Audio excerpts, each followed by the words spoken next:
Thank you for coming to this special event. My name is Stuart Brand. I'm pleased to introduce two of the most important thinkers working today. Margaret Mead is one of the world's most remarkable women.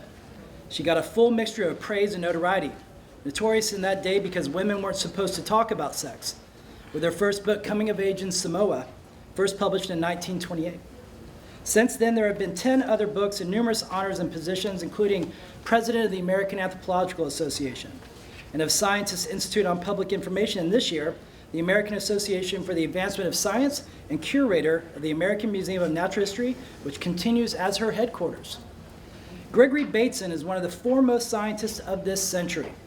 He was one of the original members of the Macy conferences that aimed to foster meaningful communication across scientific disciplines and helped extend systems theory and cybernetics to the social and behavioral sciences. Just this year, he was elected to the American Academy of Arts and Sciences, and California Governor Jerry Brown appointed him to the Board of Regents of the University of California. His collected papers appear in Steps to an Ecology of Mind, a book that wowed me out of my shoes. Please welcome Margaret Mead and Gregory Bateson.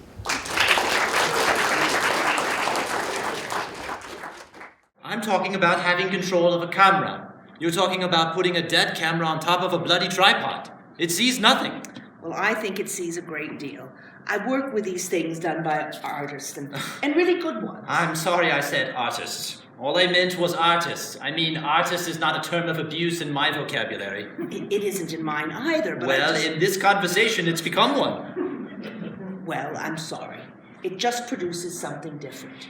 All cybernetic entities are displaced small boys. Displaced small what? Boys. They're jacks. Do you know what a jack is? A jack is an instrument for displacing a small boy. A boot jack is an instrument for removing a boot when you don't have a small boy to do it for you. I will remember this next time. This is an English joke that some seem to understand.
Thinking hard about problems, but didn't have a folder somewhere marked something like circular systems.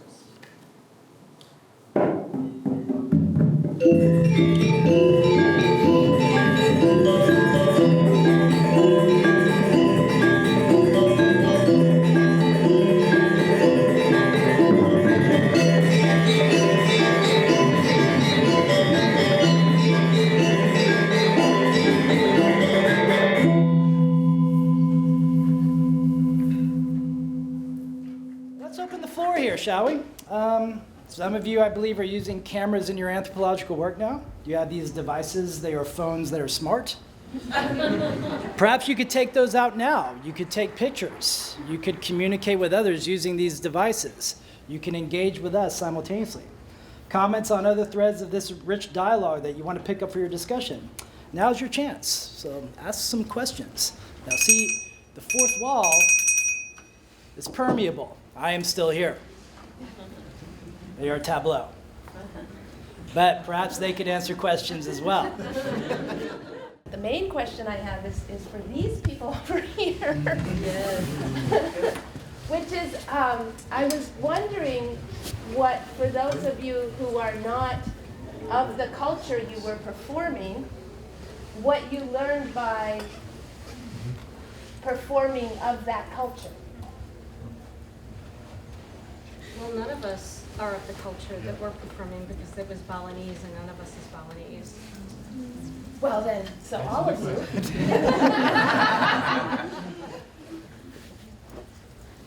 Because I guess part of the question is, what do you learn by embodying, and in a way that's for you as well, rather than talking about or writing about or making a film?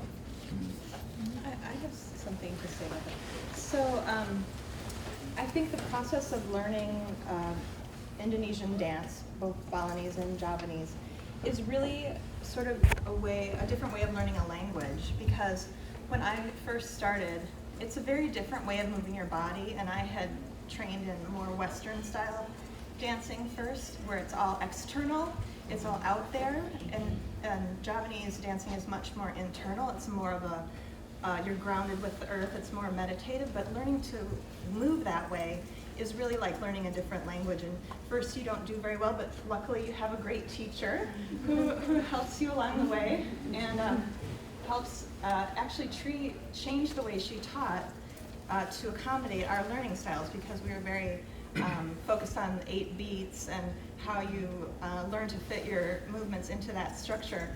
So that's not really the way that you would learn it in the native culture, but True was very accommodating and very cross-culturally adept to help us learn it in a much more familiar way. So, good teacher. Oh, thank you. Yeah. Well, they were doing the Japanese dance, so I was doing the Balinese dance. As Amy mentioned, that Japanese is more like inner, like look down to earth. But as you saw me dancing, it's more like dynamic and aggressive, you know, including the eyes. Did you notice my eye was like, you know? Yeah. So in Japanese, we don't do that. So it's more like looking down. Meanwhile, Balinese is more out, you know, like the way you saw me dancing earlier. But I try my best, hopefully. Okay. Also, as a teacher, we're not going to ask them to become Balinese. We're not going to ask them to become Japanese or Indonesian. Not at all. In some ways, it might be help you to find who you are really, instead of become in or other people's culture. Anybody else? Yes, please. So, assuming that you're not from Bali, how did you get involved in this culture and music? Yeah, well, I think my story is actually quite similar to a lot of the folks on stage. I studied music. I'm a violinist, and I was in music school, and my school had a gamelan. This is back in Rochester, New York, and I joined it in my sophomore year and just sort of fell in love, especially, you know, coming from a Western music context. You learn the music, it's an oral tradition, so you learn, there's no notation. We learn everything from our teacher, to show all the parts. And so it's really refreshing to be able to get out of Western context. Also, you may have noticed that people are like, Papade and I playing kendang, we're interlocking. That goes for all of the other instruments, basically. So you can't really practice gamelan alone. And so also for a Western musician, when you spend most of your time alone in a practice room, it's really nice to, in some sense, your part doesn't make any musical sense without at least your partner. It's like a culture. Yeah. Well, Margaret, an old student of yours told me that you had a list of reliable sources of insight. What's that list? I used to say to my classes that the way to get insight is the ways to get insight are to study infants, to study animals, to study primitive people, to be psychoanalyzed, to have a religious conversion and get over it, to have a psychotic episode and get over it, or to have a love affair with an old Russian. I stopped saying that when a little dancer in the front row put her hand up and said, "Does he have to be old?" Please join me in thanking our cameraman.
Thank you.